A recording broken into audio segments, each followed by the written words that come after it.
Uncensored. I'm here with the beautiful and talented Jessica DiGiovanni, and I just want to say thank you for being a guest on my talk show. Yeah, thanks for having me. I'm excited to be here. I promise I won't try interrupt you. Force a habit.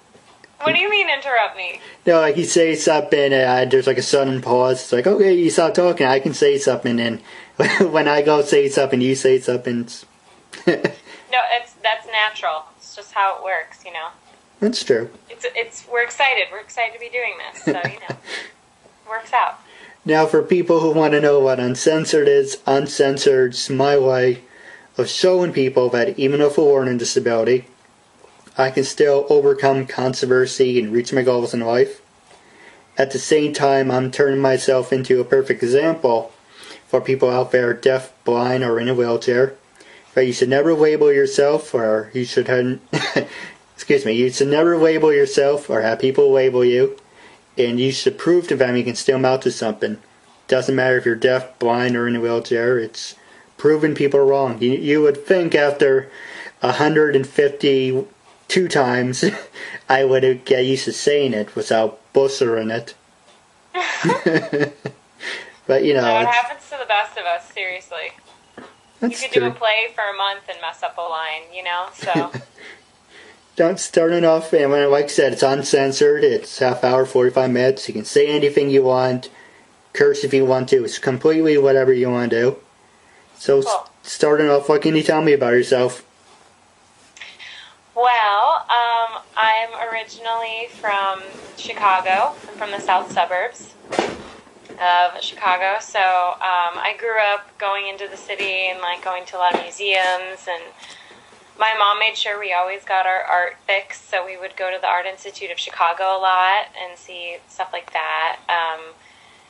We would see a lot of theater, like Steppenwolf Theater Company. I grew up seeing a lot of shows there and at the Goodman. So I kind of was very lucky in the sense that I lived in the suburbs, but I was very close to a big city with a lot of art and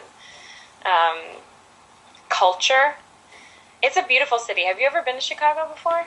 Heard of it, and my eldest brother's always there, so he says it's nice, cool. But I've seen pictures of it, from the Batman movie. Yeah, right? They're filming a lot there now, actually. My brother's a cameraman, and he's been working out there a lot. And it's just, I don't know, they've done a really great job with the city and with the park, Millennium Park and everything. So I'm proud to be from there.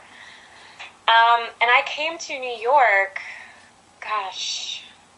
a while ago to go to school at Fordham University, Lincoln Center. And I just stayed. So I've been in New York. I consider myself officially a New Yorker now.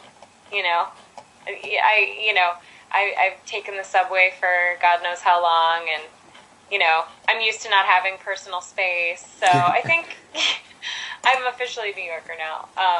But yes, I studied theater at Fordham, and I just kind of kept going with it. And here I am, years later, surviving on my acting jobs, which is really cool, which is what I always wanted to do. Not have to wait tables and, have an extra source of income. So that's been really cool. Very, better in retail. Better than retail, oh, for sure. I've actually never done retail, but I've heard it's basically just like fold, unfold, fold, unfold, Depends on the store. Boring. The last store I was in, I had to do that. It was really boring after a while. Yeah. Well, I guess, you know what? I bet there's a part that could be really meditative about it, almost like, well, I'm not comparing retail to painting, but when I paint, if I'm painting a wall or something, there's something very meditative about it because it's a repetitive motion, I don't know. I guess folding would be the same kind of thing, right? That's true. Now, you mentioned you're a painter. Do you mean, or are you an expert, or you just do it for meditation-wise? Oh, yeah, no. If I don't really paint, I do more, I got a ukulele, a year ago, and a guitar about, 8 months ago, so I've been, doing more of that kind of stuff. I do use pastels every once in a while. I like to do collages a lot. So, I don't know. Yeah, those are kind of, any kind of artistic expression I'm definitely into. But painting, I'm not as good at painting as like my mom is. My mom's an artist, so she could draw you whatever you ask her to draw. But I would be like, stick figure number 1, stick figure number 2, and they're holding hands, see? Yeah, I'm not an artist. Do you paint? Do you do any art or anything? I used to, but I haven't been in a couple of years. I've been rusty. Oh, I'm sure it's muscle memory. I'm sure you remember how to do it. But if you want to work on a partnership, I'm always looking for someone with your talents. To paint with? Well, you said you also play instruments, too. Oh, yeah. Yeah, I definitely, I'm definitely still a beginner with them, but it's a nice way to use my brain and not just, like, sit in front of the TV all day or, right. You know, when I have a day off. It's nice. You know, how good are you in the city? You know, are you, like, the expert, or do you... Not to sound like... I'm pretty much the expert between, like, 79th Street and 8th Street, or West 4th Street.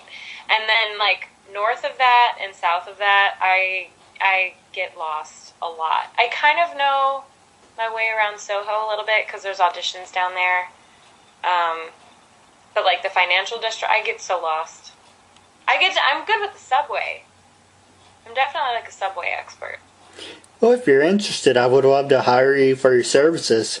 You know, my family's saying, my brother and my sister, oh, you will get lost in the city. And okay, I do get panic attacks, but that's fine. But that's like, well, just trying to find the words for it. It's like, well, we don't know how you would react to the city. Well, if you brought me there, I can take it in. I work in. I don't want to be the guinea pig in that project. But if you're interested, I would pay you for your time if you want. Help me out in that. I can give you like a little tour of the city. That'd be fun. No, I appreciate it. See, you're a doll. No, I feel like with anyone else, like, you can do it yourself. I don't know. I think there's a lot of nice people out there. I do find with New Yorkers compared to Chicago people, like, you ask for directions somewhere, and they'll stop, they'll be like, oh, yeah, and they'll be smiley, they'll be nice. Sometimes they'll ask you where you're from, and if you ask a New Yorker for help, they're more like, they're helpful, but they're helpful in, like, a very anonymous kind of way, like, not connecting with you. They're just like, yeah, where do you need to go? Oh, yeah, you just turn the corner, take a right and then a left. Yeah, a right and then a left. Yeah. And then they just, like, walk away. They're very efficient with their time, so they're like, they have to be somewhere, but, like, they'll definitely help you out if you ask them. It's a very strange city sometimes, That's true. Do you know any New Yorker jokes? Oh, God, no. I don't, no. No New Yorker jokes. Sorry, somebody's shoveling snow outside or something. Speaking of that, because we're both from New York, how did you get off on the city? Did you get off lucky, or did you get a lot of snow? Oh my gosh, yeah. It was nothing. It was nice to have a couple days off, basically. I got so many groceries, though. I was basically prepared for, like, Armageddon. I had like chicken and cereal and pasta and soup and cookies and brownies and milk and, oh God, I had so much food. But we had a great time. We watched movies. We played Scrabble, like, not electronic Scrabble, like real legitimate, like, Scrabble board Scrabble. Right. Yeah, so that was really fun and very challenging. I hadn't really played that in a very long time. So, we did. We survived. I mean, we didn't really get a lot of snow at all. It was basically like a Chicago winter snow. I grew up in Chicago where it's like windy and freezing. It's weird when you go home. It's like the wind is just in your bones cold. Whereas in New York, it's cold, but it's a different cold. It's like a humid cold. And in Chicago, it's just like, oh my God, how is it this cold here? Isn't Chicago, yeah, I didn't mean to interrupt, apologize. No, I was done. Wasn't Chicago also known as the Windy City? Or unless I'm getting that confused with something else. Oh yeah, it's definitely the Windy City. They call it the lake effect, and I have yet to look it up, so I don't really know what that means. But I'm assuming that it's some sort of has to do with like the temperature of the water and the air, and kind of like how it's a lake and surrounded by land. I don't know. I think I know. And that's my theory. I know a whiteout. It's completely white. You can't see anything. Yeah, like you can't see in front of your face. A lake effect. I think it's something where. That's a good question. I just know bits and pieces. I think it mirrors the lake, where the whole thing looks like one big thing. I really don't know about that. Should we wiki it? We should totally look it up right now. Yeah, I mean, so yes, I remember there was one time where I was walking by the Hancock building, and I turned the corner, and I was blown backwards. Like I was attempting to go forward like as fast as I could, and I was just being pushed back by the wind so much. I had to find like a corridor to stand in, because the wind was so intense there. It was very, very weird. Okay. Lake effect. Oh, lake effect snow. Yeah, there is a school upstate. My sister almost went there, but my dad at the time said, that's too far. We don't let you go to Canada, because how far it was. Oh, wow. And it was Oswego. And, yeah. And they're known for heavy wind. Ooh. They actually What have. kills ya? They actually have. I'm sorry. No, go ahead. See, I told you we're gonna do that to each other. Oh, of course. Whatever. Okay, so I've got lake effect snow. Is produced during cooler atmospheric conditions when cold winds move across long expanses of warmer lake water, warming the lower layer of the air, which pitches up water vapor from the lake and rises through the colder air above.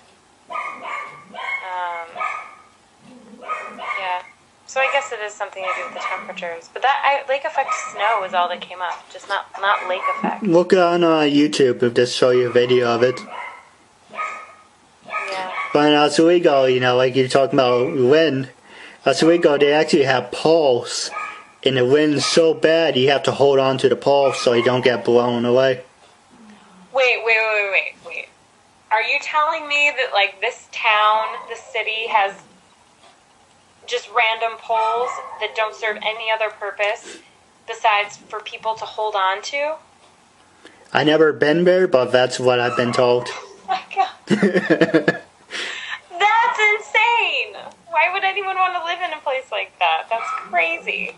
I have no idea. I kind of love it, though. It's kind of great. And this is the famous wind-bearing pole. I don't know.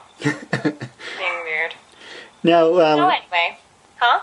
No, I was going to say, when you were in college, were you a party animal, study nerd? A little bit of both. Because I was an acting major, or a theater major, your days are very long. I got a Bachelor of Arts, so we would have to take classes like philosophy, theology, science, physics, psychology, art history, math, all of that stuff, English, in addition to our acting classes. So I would have homework, and then I would also have rehearsals for shows. Like if I was in a show at school, I would be, I'd take 2 or 3 classes a day, and then I would have rehearsal at night. So you wouldn't get, so you learn to kind of study hard, work hard, and then party hard, you know? Like, like you're young, your body is resilient, you'll come back from it quickly, and going to school in New York City was very fun. I mean, we were basically, like, living in this mecca of, you know, so many successful people and so many awesome restaurants and bars and clubs, and you can just go out and then go back to your dorm room when you're done. And I don't know, it was a really, really, really fun experience. Like, one of the best decisions I ever made. Did you ever get any hangovers? Yeah. Yeah, there was this place called Allen's right across the street from Fordham, and if we would have rehearsals on a weekend or something, or like tech or something like that, we would all walk across the street to Allen's and get like an egg sandwich with our sunglasses on, you know, and then like walk back to the theater and just like try to eat it. And no, I mean, I was very focused though. Like I wasn't a slacker by any means, you know, and I definitely expanded my creative mind while I was there. It was very enlightening, and I had some awesome teachers.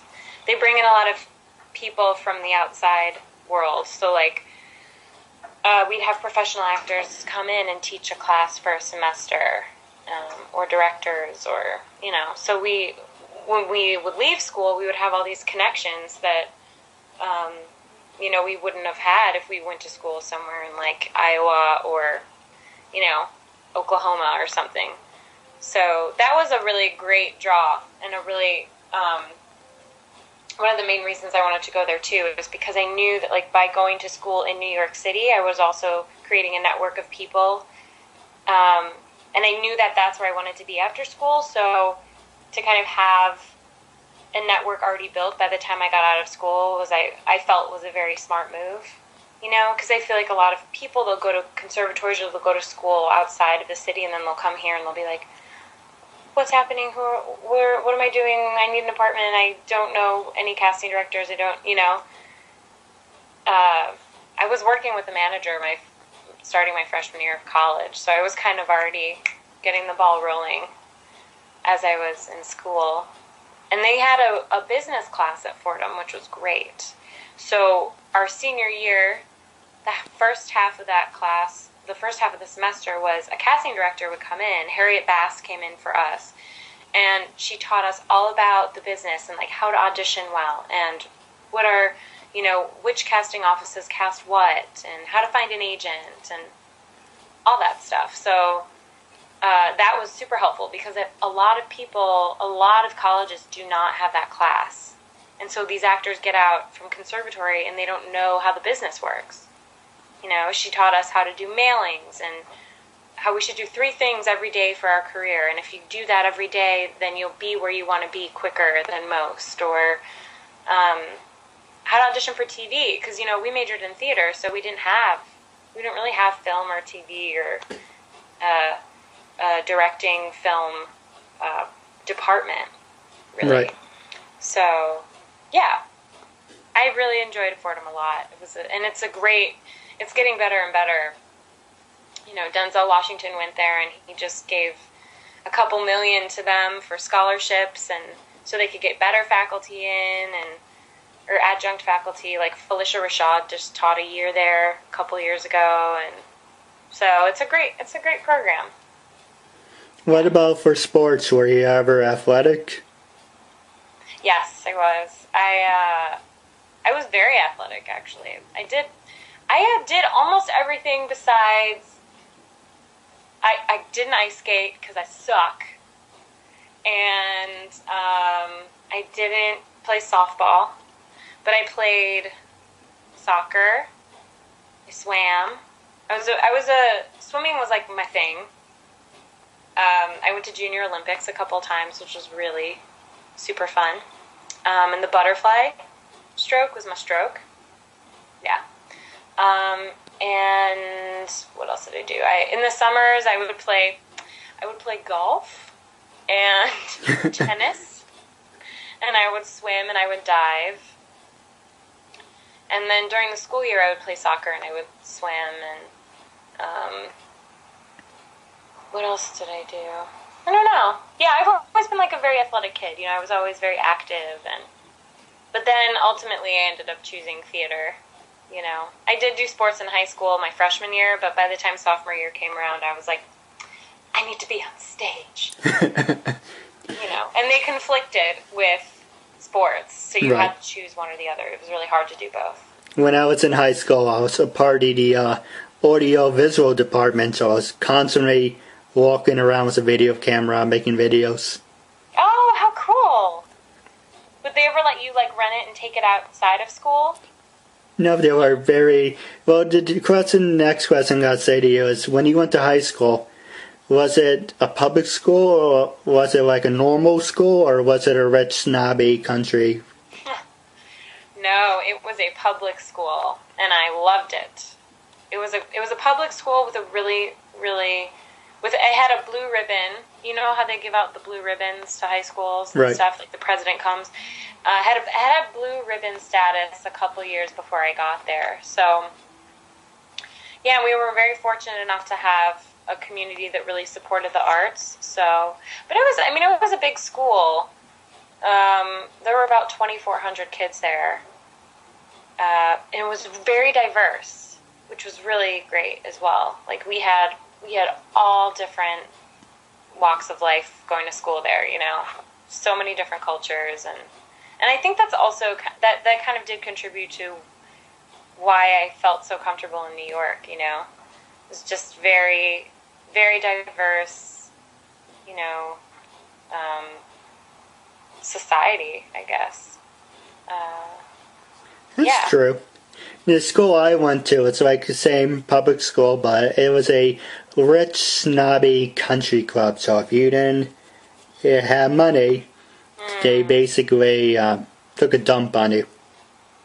That sounds stinky and uncomfortable. That's true. Oh, yuck. Yeah, that was never something, I don't know. That culture never really appealed too much to me. Now, the next question I was going to ask you, and you can ask me anything you want, but one more question for you, and then you can ask me anything you want. Okay, all right. You said anything. Just remember you said that. I will. Now, did you ever get the chance to do one of those human pyramids? Are you not a human pyramid girl? Oh, yeah. Well, what do you mean? You kneel on top of people on top of people? Yeah. Not for cheerleading or anything, just for shits and giggles we've done it. I love that stuff. Have you ever done it? Did you do a massive one? Is that what you're asking me? Oh, we can get to that. I always wanted to do one. I love that stuff. I know I'm a loser, but I never got a chance to do it. I've done it. If you're a loser, then I'm a loser. Well, if you're up for it, maybe you can help me do one. Totally. We will get... Let's make a goal right now that we will get the largest human pyramid ever made to happen. Oh, you promise? Right here in New York, when it's not snowing outside. Well, was that a promise? Promise. High five. High five. Well, pinky promise, Or pinky promise. I don't know. It's kind of hard to do. The reason I bring it up is I sign up to the actors. What was it? Film 32. I don't know if you heard of it. Film 32. Basically, it's an acting site. I send you the link to it. You should definitely sign up to it because you're an actor. But I always like doing human pyramids. It's I interviewed a bunch of other girls from New York City. It'd be the same thing. I always ask the girls, if you do pyramids, hey, do you mind helping me out? Because I want to say that to a guy because I'm not gay. But I came up with the idea and we talked about it. You mentioned it. And the person I interviewed before mentioned it. It's it came from Spain. In Spain, they do the human towers. And they occasionally come over to the city. I think 2010, they did. They came to Brooklyn. They were called the Crusaders. And they did a human tower in the Brooklyn. Oh, I would have gone to that, but I didn't even know about it until afterwards. Dang. But I came up with the idea. I was I love human pyramids. and you done one, and there's a couple other girls I know from the city. Why not? We're pros here in New York. Why not get as many girls as we can? Because if you do it with guys, then the guys think it's going to be like an orgy or some shit like that. But is it? Maybe it won't be. Maybe there's some well-behaved gentlemen out there. Well, I am, I promise you. But if we can do like a Guinness Book of World Record, or I've been thinking of a YouTube record, because people do pyramids.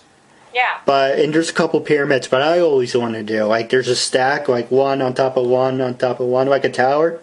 It's like, whoa. No one has ever done that before. Well, that sounds hard. No, it's easy. It sounds like Cirque du Soleil kind of stuff. Kind of. Well, don't knock it till you try. It's a lot of fun. All right. There's one pyramid, and the other one's a normal one where you do the normal pyramid. But the whole idea is to get as many girls together, or people, sorry, get as many people together, and do like a 20 to 30, or maybe 40. The point is, the bigger, the better, and more of a record it is. All right, cool. Count me in. Well, I'm holding you towards that. I don't want to be on the bottom. You gotta be on the bottom? I don't want to be on the bottom. Well, what do you want to be? Like, top-ish or like middle-ish. Well, we can. I just want to be crushed. I promise I make sure that won't happen. Okay. That'd be Have you heard of the No Pants subway ride? Heard of it? I saw pictures of it. Yeah, the Improv Everywhere does it. And it's so big now. There's in so many different countries, and thousands of people do it a year now. I did it about 4 years ago, and it was so much fun. It was a blast. But I don't know that there's so many people now that I feel like everyone knows what it is. I kind of did it when people weren't really sure what it was. Right. Yet.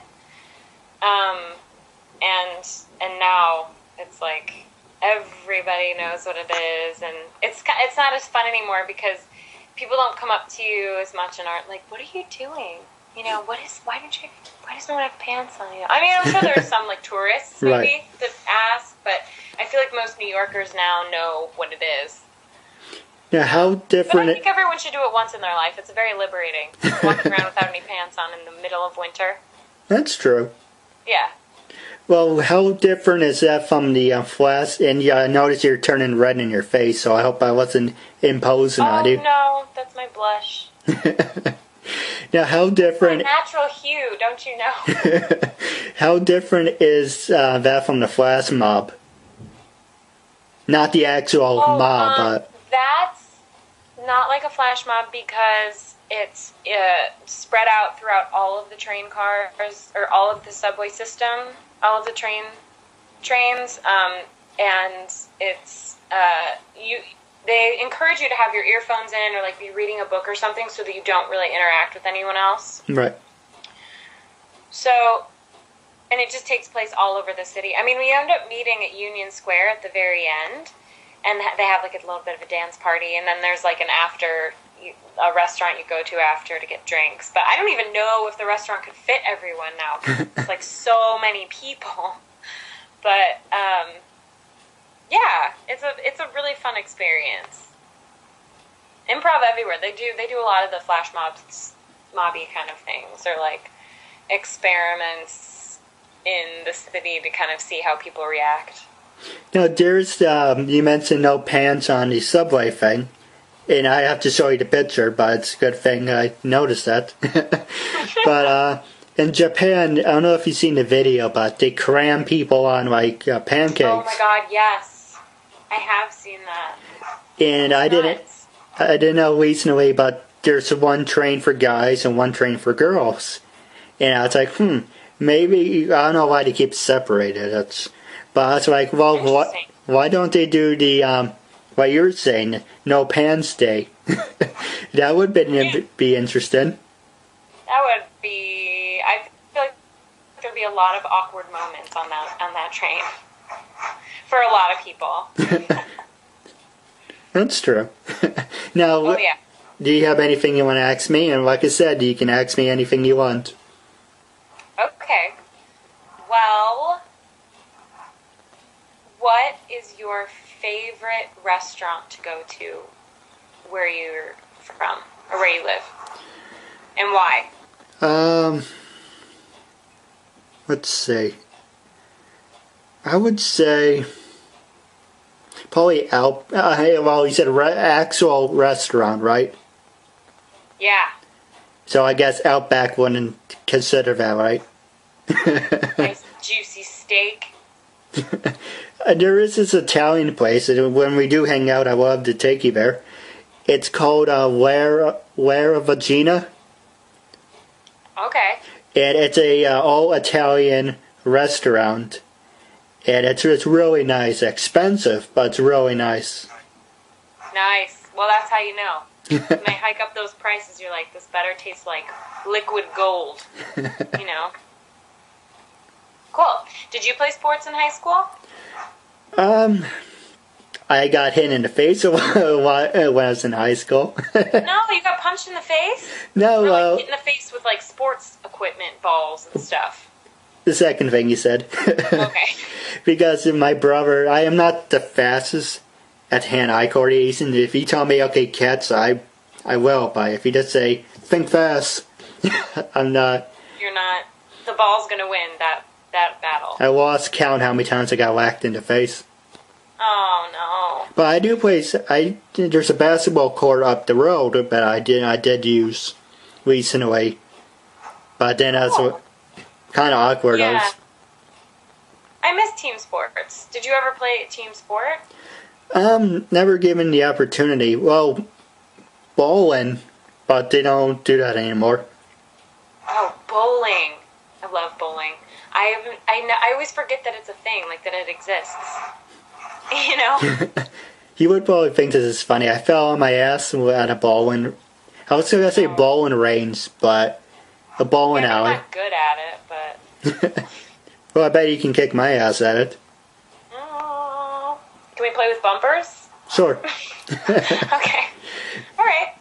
You know, I said to when we went on a karate class trip, and I said, tell me where the cutoff is, because it's 4 for lane.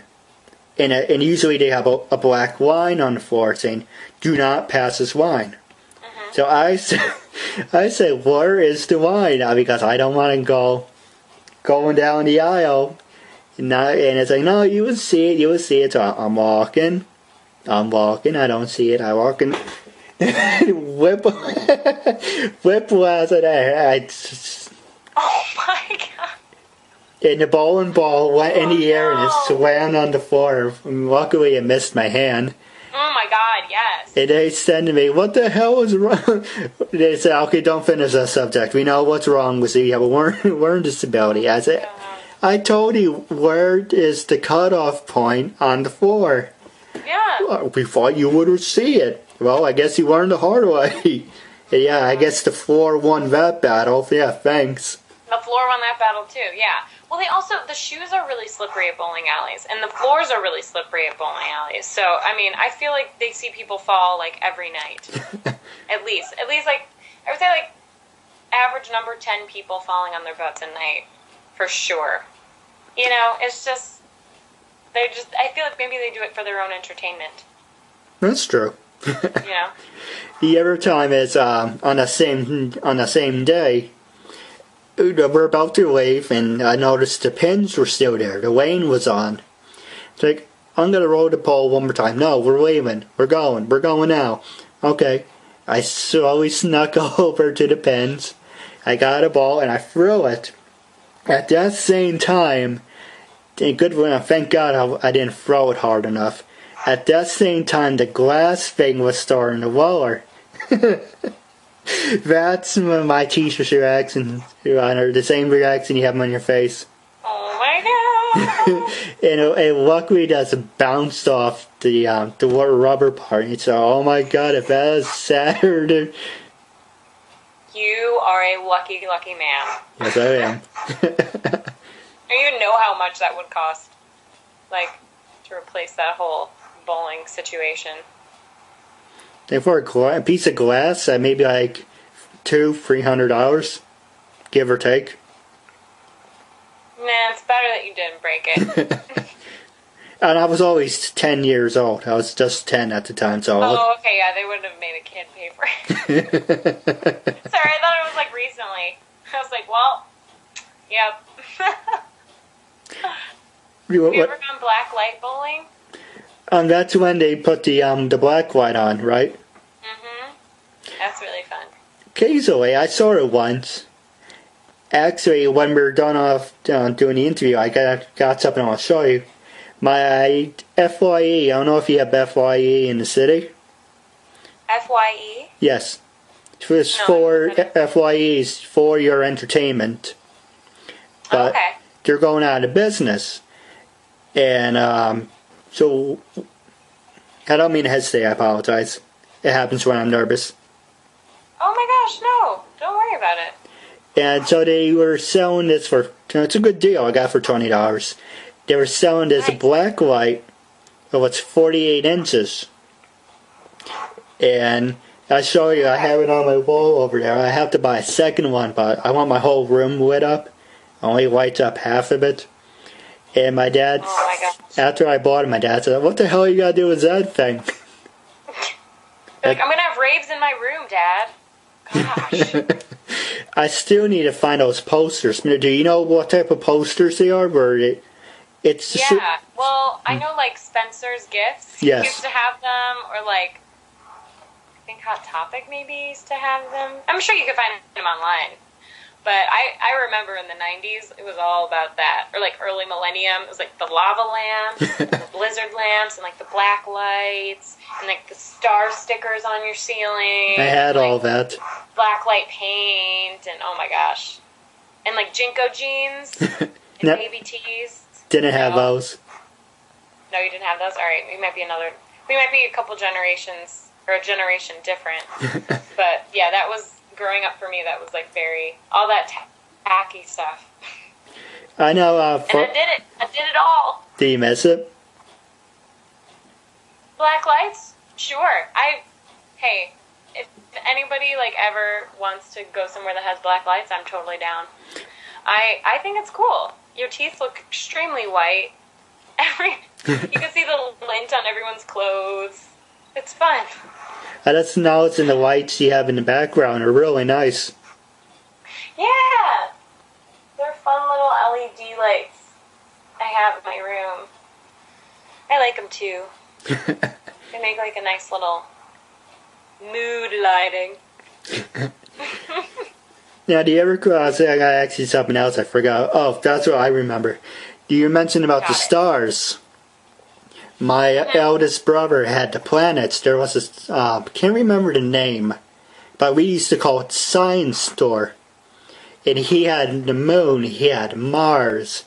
And the plastic things you put on the ceiling and you put the black one on and lights up and everything.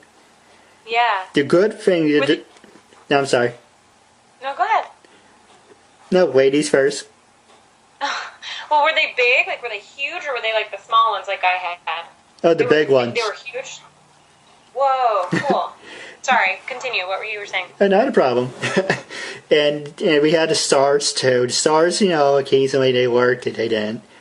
Unfortunately, we had staples. Thousands of staples, because that's like what you have behind you, it's pictures. And we stapled here, we stapled there. So when we got a room painted, the guy says, it looks like you guys had a staple fight or something. Yeah, my dad said, yeah, the kids got a little carried away with the staples. Yeah. Love staples. And we tried, for a day or so, taking the staples out of the walls. It wasn't happening. The stars, we couldn't get the stars out of the wall. So they had to put a second skin on the walls. My room, my brother's room, my sister's room, because they couldn't get the staples and especially the stars, they couldn't get it out of the wall. And they could paint. Oh my god. That's awesome. We said, well, we can paint over it, but it's going to show. And it's like, what's the point of painting over it if you're still going to see it? So they had to put a whole second skin on, and it's... I hang my... You were fully committed to that decorating. Right. Fully committed. Well, I was going to pick... Actually, I forgot we were still doing the interview. I was going to pick up and show you the thing, but I made a hole in the wall for the black light. Because I opened it and said, they didn't give me any screws. That's okay, I can use a picture hook. Unfortunately, now I have the size of a pimple on the wall. It's like, I need to have to get some wall filler or something. Yeah, I got some of that. I went crazy with that stuff. I bought one of those because I had a bunch of holes in my walls from just hanging stuff, and I just, like, went crazy with it. I love it. I love it. It's awesome. It just fixes everything so nicely. Now, do you have any... like that. I enjoy cleaning. That's true. I enjoy things like that. It's just fun. Now, for being an actress, do you have any funny stories or funny pranks that you pulled on people? Oh man,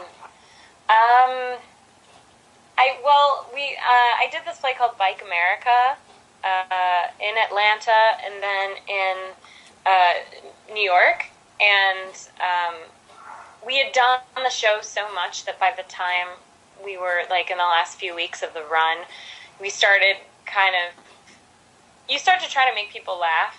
So there was this scene where there was a bartender. This character plays a bartender among other characters that she plays. And so when she came on and put the bar on, she would have one time she didn't have pants on, but behind the bar, so like we could see that she didn't have pants on, but the audience couldn't. Or like she would have something like funny written on her shirt, or you know what I mean, like stuff like that. It's being a part of a show is you become like a family. It's a really awesome experience. If it's a good cast, sometimes you get certain energies that don't necessarily jive as well as others. But when you do get like an awesome cast, you just feel it, and it's really fun. I remember one time I did a show with David Hyde Pierce and Rosie Perez, and I had met David Hyde Pierce before because we had done a reading of the play, so I wasn't as nervous to meet him as I was to meet Rosie. And we got, the very first day of rehearsal for any play, you usually do a table read, and if there's any production people there, they come and watch. So you're basically doing a table read in front of all of the production people. And Rosie, I got there, and I was seated next to her, and I was like, "Oh, hi, Rosie, I'm Jessica, I'm playing Bailey, it's really nice to meet you." And she was like, "Oh, hi." And there's this like awkward silence, and I didn't know what to say. I got so nervous. I hate silences. Right. So it's like, "So did you read the play?" Like, of course she read the play, Jessica. She's probably read it like 5 times. It's the first day of rehearsal. Like, of course she knows what the play is about. And I totally embarrassed myself. But we ended up becoming like nice, very good friends, and she's a very sweet woman, and really, she's very much like an activist, and kind of like it gets behind causes, and I admire her work ethic, and yeah, but we had a great time after I got over being my weirdo self. But that was probably one of the more embarrassing moments I've had. But I think all actors have those moments, like where you're working with other actors and you're kind of intimidated, and then you say something that you thought you should never say to them, like the night before, and then it just comes out like word vomit. That's true. Now, wrapping up, do you have anything you want to say to me, or do you anything you want to say to your fans and listeners? I like your blue shirt. Thank you. Thank you for having me. Thank you for supporting the arts and being interested in what we do. And I I hope you guys can catch what I do on my website, jessicadigiovanni.com, or on Facebook or Instagram or Twitter. I'm on all that stuff. And I do a lot of comedy. I do drama too, voiceover, improv, all that fun stuff. So check it out if you want.